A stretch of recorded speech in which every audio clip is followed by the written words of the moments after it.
Hi everyone. So I've been driving around for about the past hour trying to find a good spot to just sit down and talk to you guys, just give you an update on everything that's been going on. As you guys probably know from my previous videos, it has been a rather hectic time, and I feel like just within the past 3 months, probably feels like even less at the moment, it's been really hectic. A lot of you may know I went back to the UK for a family member, and unfortunately they passed away not that long ago. As you guys can hear, these are all the birds, so all the noise in the background's just the birds going on. I didn't really want to start this video on a more of a low point, but you know, just the whole thing with Nana, I wasn't able to go back to be at her funeral, and it feels even difficult talking about it now because it's something which was a very hard decision for me, being halfway across the world. It's just a really hard thing, and I'm just really glad that I was able to go back and be with her. And her funeral was held on the line. It was such a beautiful ceremony. We didn't have a huge amount of people there, but it was just like the tight knitted family, and it was very beautiful, and it had everything that she would have loved. I think she would have loved it. She was definitely the type of person who didn't like a lot of fuss, and yeah, it was very beautiful to see. And I just feel very lucky that even being in Australia and not being in the UK, I was able to just sit down and watch it. So Mike and I booked a hotel for a couple of nights more for me to process and really absorb what was going on, and it was a very hard time.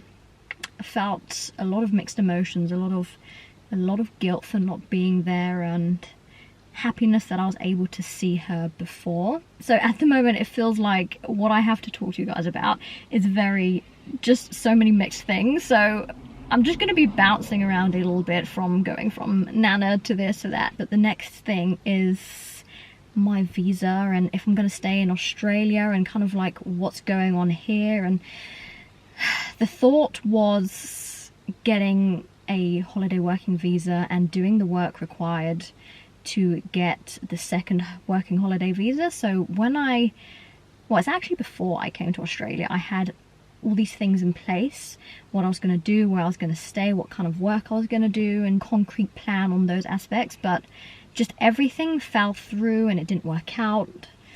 So pretty quickly I figured out that I didn't want to do the work to renew the visa. I didn't really want to do it that way.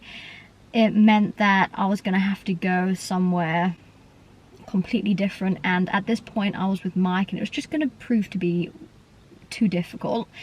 And so not too long ago, a couple of months ago I'll say, we considered me getting a partner visa and doing that with Mike. But I don't know, I just didn't have a good feeling about it. It was an option, but it kind of got to that point where do I see myself living here? Do I see us staying here for a long period of time? It's been so up and down with everything, going back and forth with Nana and going to the UK, and it was incredibly stressful not knowing whether I was coming or going, or if I was going to stay or not, because when I knew that Nana was really sick, I didn't want to be here anymore. But I came back, I wanted to make the most out of being here. It took a lot of thought, because the partner visa is a process and it has requirements, and because Mike and I haven't been together for a year yet, I didn't know if we would be eligible for that. And it's just loads of ifs and buts, and if it all fails, it would be difficult, and it would have to be more of a last minute thing, and that's just something that I didn't really want to risk.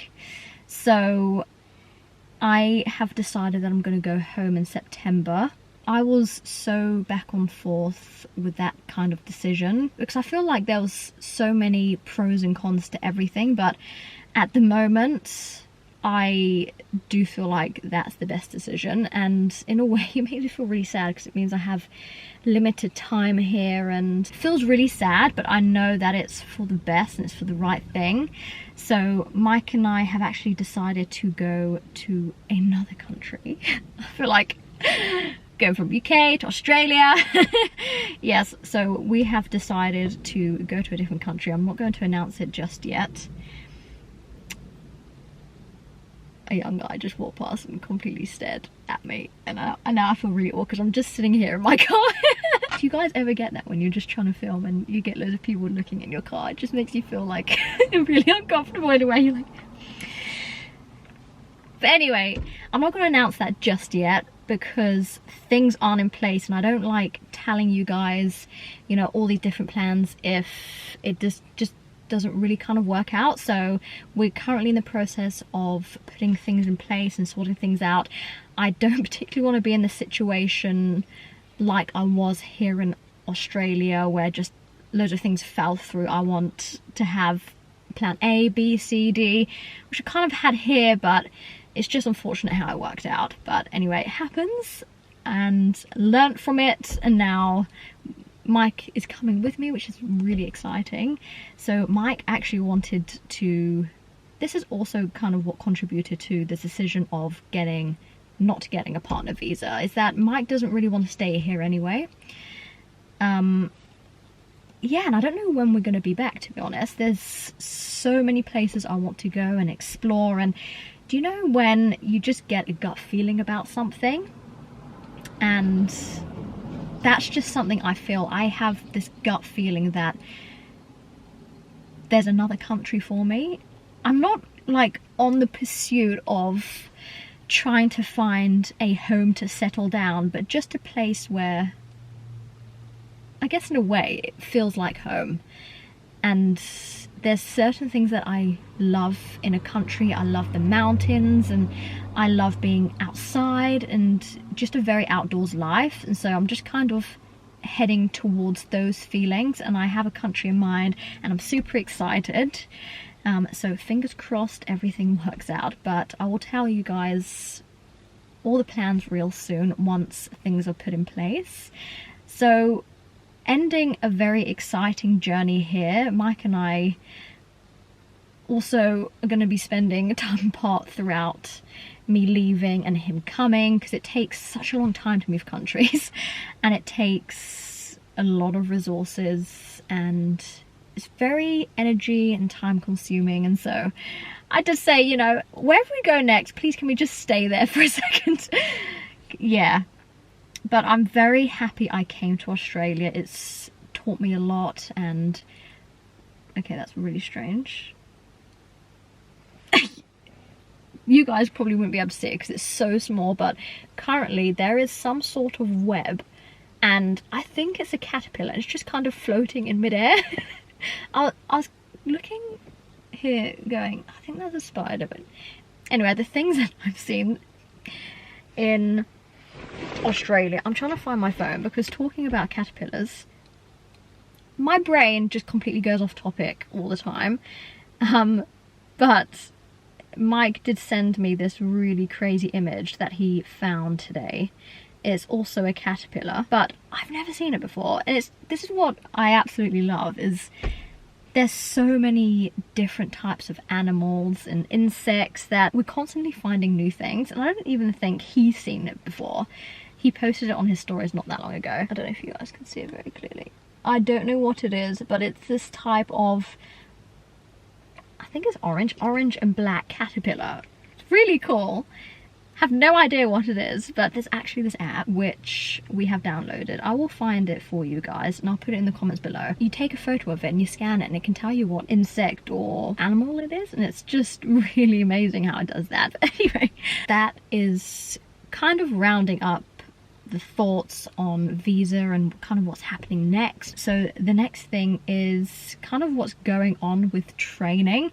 Another very up and down thing. So for a period I was really getting into trail running, and then for some reason, just things kind of slowed down ever since the end of the Spartan race. Wasn't into training anymore, weightlifting, gym work, or running. I just felt so drained, emotionally drained. So for a period, I just completely went off training, running, going to the gym. I just had no motivation to go. And it wasn't something that, you know, where you get a day of, or a couple of days, or however long, of feeling so motivated to train, and the odd day of not feeling motivated at all. It was this complete period of a few weeks of just not wanting to do anything. And I did kind of feel like I was in a hole a bit. So for a couple of weeks, training was a struggle, and it wasn't something that I enjoyed. I did it because I knew that if I didn't train, I just completely sacked it in, even for a day or two. I don't feel good in myself at all, and that's just emotionally even worse than what I was feeling. Kind of coming out of that period, I did give the time to do the things I enjoyed, and it wasn't always sticking to a training plan. It wasn't always doing what I set out to do. I just changed it depending on how I was feeling. And I found that that worked really well. Feeling so much better and more energized now, and feel like I have a lot more to give and there's things to look forward to. So because of that, training has been kind of on and off and very up and down, and I haven't set myself any training goal yet. I have just come to this point where, as I'm getting back into running more, so that's something that makes me feel so happy about starting to run more, do trail more. There are a few events that I have in mind, but they're not till next year. So because it's coming to, well, we pretty much almost are in winter time here in Australia. It still feels so crazy to say, because it's getting into summertime in the UK. I feel like I mention that all the time, but it hasn't sunk in with me yet how opposite everything is here. So because it's coming up to that period here in Australia, a lot of the ultramarathon events are slowing down and they're picking up in the UK, which I'm sad about because I want to be there and doing that. So I have a few things in mind that I want to do. I've always wanted to do a self-supported ultramarathon, and I can't believe it, but it's going to be my birthday in about 2 months, and that was the timeline. That was the first day of doing an ultra marathon. It was my first ever one, 50k, and I think I'm actually thinking about doing it as a routine thing, a tradition, doing an ultra marathon every year on my birthday. So this year I actually have a track in mind that I want to do. I just want to do it, you know, enjoy it, have fun. The whole process of doing the self-supported ultramarathon just really excites me, because you don't have all the things in place which you would in an event, and that really excites me. So I'm going to start planning something like that. I don't know when. I'm hoping I'll have everything in place for my birthday in a few weeks time, but we will see. That's something I also would like to start to do more of, I think. So the first one's going to be a tester to see how things go, and then increasing the distance, and yeah, that is kind of the next aim. But in terms of fitness goals, it's just getting more back into running. I'm really enjoying running at the moment, and never thought I would really say that, but I'm really loving running to the point where I'm not really enjoying weightlifting as much. The thing with me though, I always find that I try to do everything. I want to do everything, and so I find it difficult just finding one goal and sticking to it. But you know, if you want to get really good at something, you need to stick at it, and I know that if I really want to throw myself into running, then I need to be focusing on that and doing less weightlifting. And just because I've been doing weightlifting for such a long time and trying to build muscle and strength, that's been my goal for as far back as I know, probably to the start of just training. And to completely put that to the side and start running actually makes me feel a little bit frightened. Not in the way that, you know, I don't want to do it. It's just a whole different direction to what I'm used to. And in a way, it's really cool because it's growing, and just finding something that you enjoy is an amazing thing. So I am deciding to put everything else to the side and just focusing on running, and kind of seeing where that takes me. If you don't really know what kind of fitness or sport you enjoy, just try everything and see what you actually enjoy doing, because it becomes so much easier to get up most days to train if you actually enjoy it. It's just kind of funny how I was so not for running at the beginning, and now here I am doing ultra marathons. I honestly hear so many people say this when they do ultra marathons. At the end of it, they swear they would never do another one, and a couple of days later they're booking the next one. It's just something about it, the whole mental game, physical game, the whole lead up to it, the event makes it what it is. And when it ends, yeah, it does something to you, and it makes you want to do it again. So we're back here, we're back training for ultra marathons. I have this urge to do longer distances and harder trails, and yeah, so I'm gonna be focusing on that for a while. But this is kind of putting this all into a rather short video for you guys. Just so much that has been thought of, and coming to all these conclusions of what's going to happen. But I have a feeling that next year and just the coming months are going to be really exciting, and so I'm really looking forward to it all. But I hope you guys have had a good week. I hope everything is going well with you, and I will see you soon.